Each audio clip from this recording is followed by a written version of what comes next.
akan lanjut ke tim yang terakhir yang belum kita bahas adalah Onyx. Onyx Esports. Kita akan bahas Onyx Esports. Maaf potong kok. Apa? Itu kok viewernya Kolius udah 47k tuh. Ya, makasih, gila rame banget. Udah 47.000 yang udah nontonin kita bertiga ngobrol-ngobrol santai. Makasih banget yang udah ini, yang belum follow jangan lupa follow. Karena besok kemungkinan kita bakal ngobrol lagi soal EVOS dan juga RRQ kalau memang KB dan Velanya free dan juga memang sempat untuk podcast kayak gini. Atau nanti kita juga kalau ada caster lain, mungkin kita bakal ngobrol-ngobrol bareng mereka juga. Buatin komen. Ya, berapa emang besok? Nanti janjiannya tergantung, ada beritanya keluar, nanti kita janjiannya di WhatsApp dulu. Jadi kalau memang ngumpulin misalnya sore, kita bisa mabar dulu, siangnya sore baru kita ngobrol kayak gini. Harusnya free kok. Yuk kita bahas yang terakhir sebelum nanti ini. Ada Onyx. Oke, kita akan masuk Onyx. Ini adalah yang menarik, yang sudah kalian tunggu-tunggu, yang udah kalian panas-panasin. Ada 6 player, kita bahas rosternya dulu. Ada Sans, Sasa, Boots, Drian, Rasi, Keyboy. So, nggak ada anti-match, nggak ada cewek, nggak ada siapa lagi ya? Yang satu lagi, Drian. Drian ada, sorry. Drian ada. Satu lagi siapa ya? Cewek anti-match, satu lagi siapa ya? Cewek anti-match, Psycho. Oh iya, Teguh, sampai gue lupain Teguh. Yap, Teguh. Ya, Sasa So, kalau seandainya kita nggak bahas satu-satu sebelum yang ultimate lah. Mulai dari player yang nggak masuk dulu. Kalau dari Psycho, itu udah jelas lah ya. Mungkin dia udah, kemarin ini juga seperti yang kita tahu informasi dari Psycho, dia udah jarang screaming, dia udah jarang mabar juga sama teman-temannya. Mungkin bisa jadi ya Psycho saat ini lagi fokus untuk menjadi seorang streamer. So, dia akan tetap menjadi camat. Bisa dibilang gitu ya. Yang kedua adalah cewek.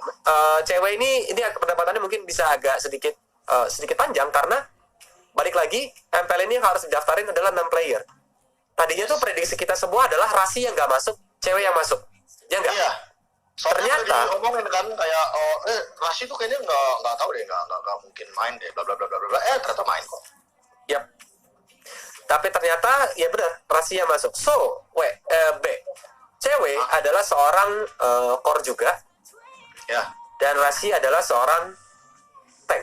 Kalau kita lihat dari draftnya di sini, kayaknya dari si susunannya bakal kayak gini nggak sih? Prediksi line up itu Sasa bakal di bawah, di gold lane, Boots bakal di XP lane, Drian Drian bakal jadi tank, Rasi bakal jadi mage-nya, supportnya, dan si Sans yang bakal jadi core-nya. Keyboy itu jadi pelapis, bener gak, Be? Menurut gue Keyboy gimana ya bilangnya ya? Gue nggak tahu ya, ini Keyboy ini bakal langsung main apa enggak. Soalnya menurut gue Keyboy itu salah satu talented player di MDL yang menurut gue jadi bakal jadi emas ya. Gue nggak bilang Keyboy itu emas, tapi bakal jadi emas. Kenapa? Soalnya menurut gue dia yang paling punya potensi paling tinggi buat berkembang di MPL ini. Nggak tahu kenapa gue malah punya feeling gara-gara si Mars itu bilang Rasi itu belum tentu main, ya bisa jadi Keyboy yang main sebenarnya. Dan Rasi itu yang malah jadi backup-annya kok. Ya nggak sih? Rasi yang bakal jadi backup-annya? Iya, soalnya menurut gue nanti Rasi ya udah nggak ada anti-match kan. Yang pertama poin pentingnya nggak ada anti-match kan. Rasi nggak ada anti-match, dia bisa main atau bisa nggak main sama sekali. Kenapa? Karena peran tanknya ini balik lagi mau gameplay kayak gimana.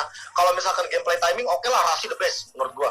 Tapi kalau gameplaynya yang lebih ke engage, lebih ke pressure, menurut gua Keyboy lebih punya itu sih, lebih punya dua hal itu. Playstyle ya, playstyle Keyboy. Iya, playstyle beda lah. Playstyle nabrak badan, playstyle dangki yang bodoh-bodohan ke jungle musuh buat apa ngerusuh-rusuh habis itu mati kayak gitu. Itu gameplay yang Keyboy banget lah. Keyboy, dangki, Fredo tuh itu mirip. Tapi menurut gua kayak tipikal yang kayak Rasi itu main di timing. Makanya hero-nya Rasi kan kayak apa? Kufra, Atlas, Khalid juga mainnya tarik ulur karena dia punya quick sand guard. Iya benar. Jadi dia lebih ke nyari momentum kalau Rasi. Sedangkan kalau Keyboy membuat momentum. Iya gak sih? Kayak dia yang inisiatornya lebih ke yang bakal nusuk juga, yang bakal gila-gilaan tuh mulai dari Keyboy. So Onyx bakal jadi punya dua option di mana mereka akan menggunakan Rasi ataupun Keyboy. Yes, betul. Tapi dengan hero-hero seperti dengan player yang dimiliki sama tim Onyx sekarang, apalagi Sasa ya, yang emang kita tahu tipikalnya permainan yang super safe banget gitu di awal, kayak ngerasa jadi 50-50 banget gak sih? ini kayak kemungkinan besar kayak seperti yang KB bilang di awal gitu, kayak Keyboy Ya. dapat ayo Iya benar. yang jadi 30 kayak sahabat main gitu loh. follow dulu yuk, follow. Jangan lupa subscribe to Pudidi ya. Lanjut Onyx. Oke, kalau dari tadi Rasi dan juga Keyboy, kita udah lihat bahwa Onyx punya dua option, dua shifting gameplay atau playstyle yang bakal berbeda dengan adanya Rasi dan juga Keyboy. Dan itulah kenapa cewek yang nggak bisa masuk karena Trisula mereka atau yang masing-masing penjaga lainnya ada Sans, Boots, dan juga Sasa. So, Sasa will back. Sasa, karena dia otomatis Sasa pasti masuk dong. Yes. Atau nggak bisa juga. Kalau seandainya gue pikir tadi kalau misalnya Rasi Mage, Keyboy tank, Sasa jadi substitute, Rian yang main samping. Tapi gue rasa nggak mau kayak gitu sih dari Onyx. Nggak. Gue rasa juga nggak bisa kayak gitu. Rian udah the best di support sih menurut gue. Iya, bagus di match sih. Agak sayang kalau agak dipindah-pindahin lagi gini.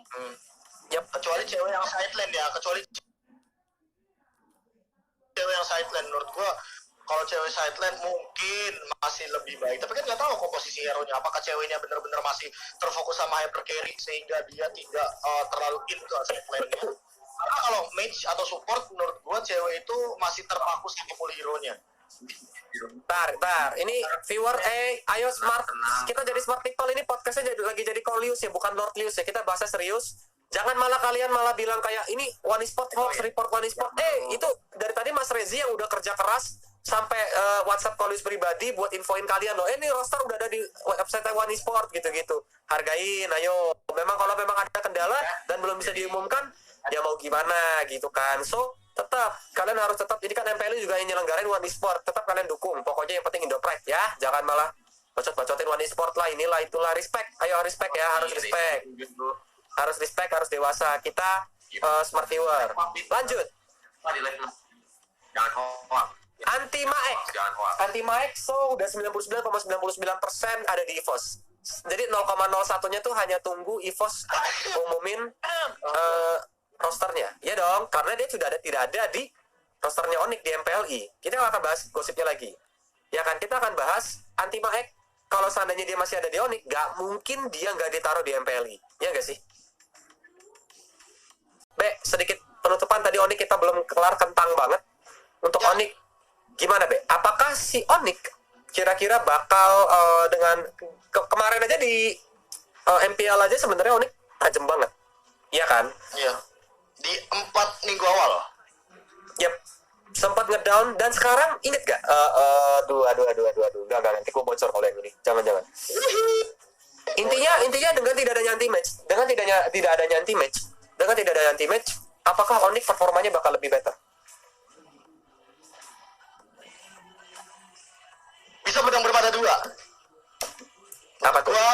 Apa yang terjadi di 4 minggu akhir dari Onyx itu adalah kesimpulan dari gua dengan gua sebagai netizen orang awam yang nggak tahu apa-apa nih di Onyx, yang gua cuma dengernya Rasi gak main gara-gara berantem ya sama anti match, dan sekarang anti match dicabut.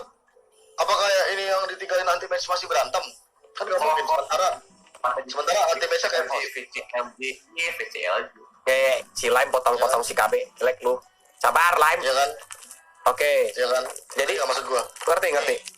Ini anti match. Ya, Aku lagi baca komen kok, sorry. siap.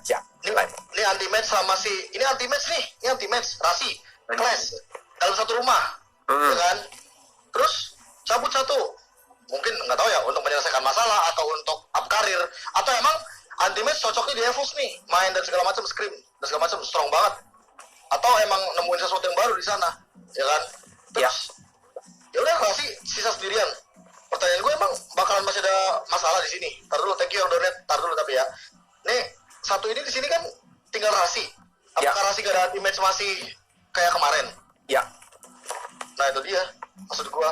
Pertanyaannya ya bisa jadi lebih baik atau tidak sama sekali, go big or go home. Karena gini, mungkin dengan adanya anti match, even kalau memang gosipnya itu ternyata benar atau kayak rumornya ternyata benar di mana katanya anti match berantem sama Rasi, mereka sudah latihan dengan anti match. Ya dong, playstyle yang terjadi atau yang dibentuk adalah dengan playstyle dengan adanya anti match. Setelah selesai MPL kemarin ini dan akan menuju ke MPLI yang waktunya tinggal sebentar lagi, anti match harus tidak ada di roster Onyx. So, dari sini sebenarnya adalah dengan adanya Sasa. Sasa bukan player yang jelek, tapi Sasa apakah bisa ngisi posisinya anti match, atau mereka bisa nggak keburu nggak buat a new playstyle dengan Sasa? Ya keep up-nya itu sih yang gua pertanyakan, kayak gini deh. Lu tuh mainin Sasa ya di Onyx nih ya, Sasa main di Onyx nih sama aja kayak lu nyalain motor yang 3 bulan 4 bulan tuh gak dinyalain. Yap. Kayak lu pas mau nyalain mesin pasti mati-mati. Yap. Belum ganti oli lah, belum apa segala macam, itu kayak bener-bener belum dipanasin lagi. Nah, pertanyaan gua, Sasa berapa lama nih keep up-nya biar dia bisa kayak dulu lagi lah, season 3 lah. Gua ambil contoh. Yap. Gitu. Itu kan keep up-nya pasti bener-bener apa ya, bener-bener berat banget lah ya, effortnya.